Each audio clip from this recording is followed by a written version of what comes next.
kayo ni Presidente? Kasi kayo po ever since pansin namin maingat po kayo sa pagbibigay ng pahayag against him, tinuturing niyo siyang kaibigan. Pero lately, sa mga speeches niya, parang binabanat din niya kayo. Kamusta po kayo dahil? Hayaan mo na lang siya. Basta ako naman ay hinahayag ko lang kung ano ang nararapat, kung ano ang sa aking palagay ang dapat gawin para sa ating bansa. Kung yan ang kanyang pananaw, kaya nga siguro yun ang kanyang piniling kandidato.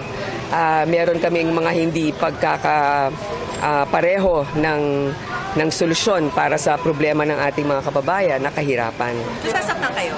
Ha? Nasasaktan Hindi. kayo every time na ginagawa niyo yun, considering that you're friends and Hindi ako you nasasaktan. treat him with high respect.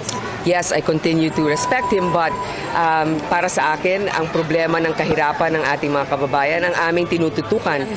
Alam mo, hindi naman sa nakikipagsabayan, pero meron tayong deterrent trend. Hindi naman pwede rin na basta-basta na lang, hindi na natin kaya. Sabi nga, di ba, paderma ng ating kabangga, meron namang wrecking ball, di ba, na sinasabi. Pero ang sinasabi natin, hindi naman basta-basta ganon, hindi naman tayo nakikipag-away maski na kanino.